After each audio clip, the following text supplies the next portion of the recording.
वाले हैं वृश्चिक राशि वालों के लिए साल 2025 प्रेम और वैवाहिक जीवन के लिए कैसा रहने वाला है, और आपके मन में उठ रहे प्रश्नों के जवाब भी देंगे। क्या इस वर्ष में जो लोग सिंगल हैं उनके जीवन में किसी नए व्यक्ति की एंट्री होगी? जो लोग अपने एक्स की वापसी का इंतजार कर रहे हैं वह समय कब आएगा, आएगा भी या नहीं आएगा? जो लोग ऑलरेडी प्रेम संबंधों में हैं उनके रिलेशनशिप के लिए यह पूरा वर्ष कैसा रहेगा? आपका दाम्पत्य जीवन कैसा रहने वाला है? संतान की स्थिति किस प्रकार की रहेगी? और 3 महत्वपूर्ण उपाय हम आपको बताएंगे, जिन उपायों को करके आप अब मनचाहे व्यक्ति को अपनी तरफ आकर्षित कर सकते हैं। तो इस वीडियो को आप पेशेंस के साथ में देखिएगा। अगर आपके पास समय न हो तो अभी आप स्किप कर दें, बाद में देखिएगा। लेकिन प्रॉपर ढंग से अगर आप इस वीडियो को देखेंगे तो जो बातें या जो मन में आपके प्रश्न उठ रहे हैं उन सभी प्रश्नों के आपको जवाब मिल जाएंगे। तो चलिए वीडियो की शुरुआत करते हैं। लेकिन उससे पहले यदि आप चैनल पर पहली बार विजिट कर रहे हैं तो चैनल को सब्सक्राइब कर लीजिएगा, नोटिफिकेशन बिल को ऑन कर लीजिएगा।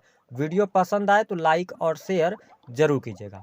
देखिए, वृश्चिक लग्न या वृश्चिक राशि है आपकी, तो साल की शुरुआत जब हम प्रेम की बात करते हैं, जो लोग सिंगल हैं, जातक या जातिका हैं, अगर आप किसी के प्रेम में हैं तो आपको जनवरी और फरवरी के महीने में थोड़ा सा सतर्कता बरतना है। अगर आप अपने मन की बात किसी व्यक्ति को कहना चाहते हैं तो देखिए, समय अभी आपके लिए बहुत अनुकूल नहीं रहने वाला है, क्योंकि 21 जनवरी तक मंगल देव जो कि आपके राशि के स्वामी हैं वो नीचगत अवस्था में चलेंगे। उसके बाद मंगल वक्री होकर मिथुन राशि में अष्टम भाव से गोचर करेंगे। तो यह समय अगर आप किसी से अपने मन की बात कहते हैं तो उसमें सफलता प्राप्ति का संकेत नहीं दे रहा है। स्पेशली आपके पंचम भाव में राहु का गोचर चल रहा है। तो ऐसी स्थिति में यदि आप किसी से प्रेम का प्रस्ताव रखते हैं तो आपके ऊपर कोई न कोई लांछन या कोई न कोई आक्षेप लग सकता है। तो थोड़ा सा आप सतर्कता बरतेंगे तो अच्छा रहेगा। हालांकि आपके लिए 2 अप्रैल 2025 के बाद का टाइम किसी से प्रेम का इजहार करने के लिए अच्छा रहेगा। आप उस दौरान आगे बढ़ सकते हैं, आपको सफलता प्राप्त हो जाएगी। वही जब हम बात करते हैं कि जो लोग ऑलरेडी लंबे समय से रिलेशनशिप के अंदर हैं, अगर आप अपने प्रेमी या प्रेमिका से प्रेम विवाह की बात करना चाहते हैं या प्रेम विवाह की तरफ आप आगे बढ़ना चाहते हैं, तो इस समय अवधि को कैसे आप देखते हैं? तो देखिए, गोचर के आधार पर राहु पंचम भाव से गोचर कर रहे हैं, और राहु जैसा प्लेनेट जब पंचम स्थान से गोचर करता है तो ये कहीं ना कहीं से व्यक्ति को भ्रमित जरूर करता है। ठीक है, क्योंकि राहु जो होता है ये कुंडली में जिस भाव से गोचर करता है उस भाव से रिलेटेड जो चीजें हैं वही व्यक्ति के मन ख्याल में दिन भर चलती रहती हैं। उसको लेकर व्यक्ति जुनूनी हो जाता है, पैशनेट हो जाता है। और वर्तमान समय में आप शनि की ढैया के प्रभाव में भी चल रहे हैं। तो अगर आप लंबे समय से लव एंड रिलेशनशिप में है, आपका रिलेशन 4-5 वर्षों से चल रहा है और आप प्रेम विवाह की तरफ आगे बढ़ना चाहते हैं, तो गोचर के आधार पर समय बहुत अनुकूल है। आपके प्रेम विवाह होने के योग बनते हैं, क्योंकि राहु पंचम से गोचर कर रहे हैं। वही देवगुरु बृहस्पति का गोचर आपके सप्तम स्थान केंद्र स्थान से हो रहा है। तो आपके लिए जनवरी से लेकर मई 2025 तक का टाइम फ्रेम वैवाहिक बंधन में बंधने के लिए अच्छा है। प्रेम विवाह के लिए भी समय अच्छा रहने वाला है, क्योंकि पंचमेश होकर देवगुरु बृहस्पति सप्तम भाव से गोचर कर रहे हैं। तो आपके प्रश्न का जवाब तो मिल गया है, लेकिन प्रॉब्लम क्या आने वाली है? जो लोग अभी नए प्रेम संबंधों में हैं और आप यंग एज में हैं, आप अपने मनचाहा प्रेम विवाह करना चाहते हैं, आपने घर वालों को नहीं बताया, अपनी मर्जी से आप विवाह करना चाहते हैं, तो आपके लिए गोचर के आधार पर मेरे तरफ से यही सलाह रहेगी कि वृश्चिक लग्न या वृश्चिक राशि वालों ऐसी गलती नहीं करना है। अन्यथा अभी तो आप राहु के भ्रम जाल में फंसकर विवाह कर लेंगे, लेकिन आगे चल के इसी विवाह में इसी व्यक्ति में आपको बहुत सारी कमियां नजर आएंगी। तो मैं यही कहूंगा कि अगर आपका रिलेशनशिप आप उस व्यक्ति को अच्छे से नहीं जानते हैं तो जल्दबाजी में निर्णय नहीं लीजिएगा, क्योंकि राहु जैसा प्लेनेट न तो समाज को मानता है न तो मान्यताओं को मानता है। ठीक है, जो भी इसके दिमाग में आता है वही करता है। तो ऐसी स्थिति में क्या होगा कि आप समाज से हटकर कोई भी ऐसा कार्य नहीं कीजिएगा। अगर आप प्रेम विवाह की तरफ बढ़ना चाहते हैं, हाल ही फिलहाल में आपका रिलेशनशिप शुरू हुआ है, तो अभी आप टाइम दीजिए। आप मई 2025 के बाद थोड़ा वेट कर लीजिए तो चीज़ें आपके लिए बढ़िया रहेंगी, क्योंकि राहु जैसा प्लैनेट जब पंचम भाव में होता है तो ये कहीं ना कहीं से आपको वही व्यक्ति बहुत अच्छा लगेगा, लेकिन बाद में चल के बहुत सारी चीज़ें आपसे छुपाई जाएंगी जो आपके सामने अभी नहीं आएंगी। बाद में वो चीज़ें आपके सामने आएंगी, तो थोड़ा सा सतर्कता आप बरतिएगा। अगर आप करना चाहते हैं तो प्रेम विवाह का तो योग बन रहा है, तो भाई हो भी जाएगा, उसमें कोई प्रॉब्लम नहीं आएगी। लेकिन जो लोग अविवाहित हैं, क्या जिनका रिश्ता नहीं तय हो पा रहा था, शादी नहीं हो पा रही थी, ठीक है, तो आपके लिए समय अच्छा है। अगर आप विवाह के योग्य हैं तो अगर आप प्रयास कर रहे हैं तो आपको बिल्कुल 100% सफलता मिलने जा रही है। देवगुरु बृहस्पति सप्तम भाव से गोचर करते हुए आपको आशीर्वाद दे रहे हैं, तो आप वैवाहिक बंधन में बंधेंगे, आपका विवाह हो जाएगा। इसके अतिरिक्त अगर देखा जाए तो यह समय अवधि वैवाहिक जीवन के लिहाज से कैसी रहेगी? तो देखिए, वृश्चिक राशि वालों, सप्तम स्थान से देवगुरु बृहस्पति का गोचर हो रहा है, तो ऐसी स्थिति में आपका दाम्पत्य जीवन मुझे अच्छा दिखाई दे रहा है। वैवाहिक जीवन में आपकी शुभता देखने को मिलेगी। हालांकि थोड़ी सी प्रॉब्लम ये रहने वाली है कि 21 जनवरी से लेकर और 2 अप्रैल 2025 तक थोड़ा बहुत दाम्पत्य जीवन में परेशानियां रहेंगी। उसका कारण ये रहेगा कि आप में एग्रेशन बहुत ज़्यादा रहेगा, या आप में किसी भी प्रकार का भय देखने को मिलेगा अपने रिश्ते को लेकर, या आप भ्रम की स्थिति में रहेंगे कि आपका पार्टनर आपको चीट तो नहीं कर रहा है। ऐसी स्थिति में आप फंस सकते हैं, जिसकी वजह से थोड़ी बहुत प्रॉब्लमेटिक समय देखने को मिल सकता है, लेकिन कोई बहुत ज़्यादा नेगेटिव स्थिति वैवाहिक जीवन, दाम्पत्य जीवन में देखने को नहीं मिलने वाली है, यानी कि ठीक ही रहेगी। लेकिन अप्रैल, मई और जून का जो महीना रहेगा, यह आपके वैवाहिक जीवन के लिए अच्छा रहेगा। जीवन साथी का सहयोग और समर्थन भी प्राप्त होने वाला है। अब एक टाइम को आप नोट कर लीजिए, उस टाइम पर आपको क्या गलतियां नहीं करनी है। देखिए, 29 मार्च 2025 को सैटर्न का जो ट्रांजिट है, सैटर्न ट्रांजिट कर जाएंगे आपके 5th हाउस में, जहां पर 29 मार्च से लेकर 18 मई 2025 तक शनि राहु की युति आपके पंचम भाव में बनने जा रही है। ये वो टाइम होगा जब एक्स्ट्रा मैरिटल अफेयर हो सकते हैं। जो लोग ऑलरेडी एक्स्ट्रा मैरिटल अफेयर में हैं, उनके बारे में यह चीज़ें उजागर हो सकती हैं, जिसकी वजह से फिर सैटर्न ट्रांजिट करेंगे तो आपके सप्तम स्थान को देखेंगे तो एक्स्ट्रा मैरिटल अफेयर के कारण आपके मैरिटल लाइफ में प्रॉब्लम आ सकती है, तो फिर आपको सतर्कता बरतनी होगी। इस टाइम को नोट करके चलिएगा।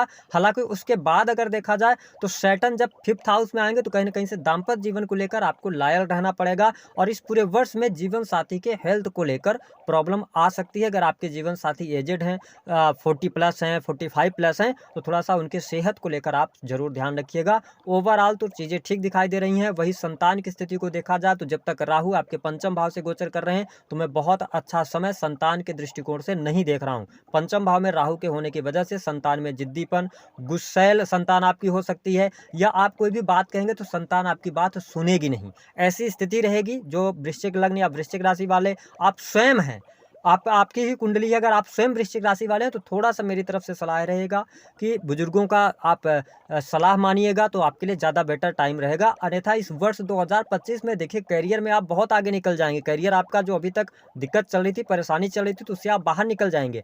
धन, रुपया, पैसा सब आएगा, सुख साधन आपका बढ़ जाएगा, चीज़ें आपके लिए बहुत बढ़िया रहेंगी, और नौकरी की भी संभावनाएं बनती हैं। कर्ज से भी बाहर निकलेंगे। लेकिन आपके निजी जीवन में प्रॉब्लम आएगी। निजी जीवन में प्रॉब्लम आप स्वयं से आप लेकर आएंगे, ठीक है। तो ये स्थिति यहाँ पर बनती हुई नजर आ रही है, तो अपनी तरफ से कोई भी गलती आप ना करें। आपके प्रश्नों का हम जवाब ले लेते हैं ताकि आप क्लियर हो पाएं। क्या प्रेम विवाह का योग बनता है? बिल्कुल, जनवरी से लेकर मई 2025 तक प्रेम विवाह का योग बनता है। जो लोग अविवाहित हैं, क्या उनके लिए विवाह का कोई योग इस वर्ष में बन रहा है? जनवरी से लेकर मई तक आप वैवाहिक बंधन में बन जाएंगे।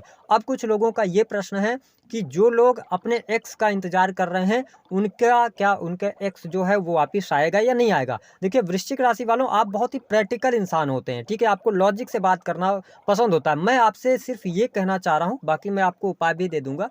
लेकिन जो व्यक्ति अगर आपको एक बार छोड़ के जा चुका है, आप उस व्यक्ति को अपने जीवन में क्यों लेकर आना चाहते हैं? क्योंकि जो व्यक्ति एक बार आपके जीवन से जा सकता है, तो वह दूसरी बार भी जा सकता है। तो मेरी तरफ से अवगोचर के आधार पर भी मैं बता रहा हूं, क्योंकि सैटर्न आ रहे हैं पंचम भाव में, और शनि पंचम भाव में आएंगे तो प्रेम संबंधों को लेकर प्रॉब्लम क्रिएट करेंगे ही करेंगे। तो मेरा यह मानना है कि आप एक्स का इंतजार मत कीजिए, आप आगे बढ़िए, आपके लिए चीजें ज्यादा बेटर रहेंगी। और अगर आपको इंतजार करना ही है, नहीं पंडित जी बता दीजिए कब होगा, तो आपको मैं स्पष्ट कर दूं कि जब देवगुरु बृहस्पति का राशि परिवर्तन होगा, कब? 18 अक्टूबर से 4 दिसंबर 2025। ये वो टाइम होगा जब देवगुरु बृहस्पति आपके पंचम स्थान को देखने वाले होंगे, तो वहां पर थोड़ा सा आपके लिए चांसेस बनता है। तो आपके लिए जो यक्स के वापस आने का टाइम है वो 18 अक्टूबर से लेकर 4 दिसंबर 2025 हो सकता है। अब हम बात कर लेते हैं उपायों के बारे में। देखिए, अगर आप किसी से मन ही मन प्रेम कर रहे हैं, या प्रेम संबंधों में हैं, आपके प्रेम संबंधों में दिक्कतें आ रही हैं, लड़ाई झगड़े हो रहे हैं, वाद विवाद की स्थितियां ज़्यादा बन रही हैं, तो करना क्या रहेगा आपको करना यह है कि किसी भी आप बुधवार के दिन, है ना, एक पान का पत्ता, एक सुपारी और एक बांसुरी ले जा करके आप भगवान कृष्ण के मंदिर में अर्पित कर दीजिए, उनको अर्पित कीजिए, आपके प्रेम जीवन में शुभता आनी शुरू हो जाएगी। दूसरा उपाय क्या करना है कि बहुत सारे लोग तंत्र मंत्र में जाते हैं, वशीकरण करवाते हैं, इन सब चक्करों में मत पड़िए, ऐसा कुछ नहीं होता है। आप किसी भी व्यक्ति के मन को आप आकर्षित कर सकते हैं, लेकिन आप उसके मन में अपनी जगह नहीं बना सकते जब तक कि वो व्यक्ति चाहे नहीं। और याद रखें कि प्रकृति वही चीज़ आपको देती है जो आपके लिए सबसे ज़्यादा ज़रूरी होती है। प्रकृति को पता होता है कि आपके लिए कौन व्यक्ति अच्छा है, कौन व्यक्ति आगे चल के बुरा होगा। तो ध्यान रखिएगा कि जो व्यक्ति चला गया तो उसकी चिंताएं आप छोड़िए और अपने जीवन में, लाइफ में आगे बढ़ने का प्रयास करेंगे तो ज़्यादा बेटर रहेगा। एक उपाय और हम आपको बता दे रहे हैं, इस उपाय को आप जरूर कर लीजिएगा। करना क्या है, आपको लेनी है 10 फूल वाली लौंग। 10 लौंग लेना है, आपको लेना है थोड़ी सी मात्रा में गुड़ और थोड़ी सी मात्रा में आपको काले तिल। इन तीनों सामग्रियों को आपको चले जाना है शनिवार के दिन, जहां पर भी पीपल का वृक्ष हो वहां पर इन तीनों सामग्रियों को आप रख दीजिए अपने प्रेमी अथवा प्रेमिका को याद करते हुए।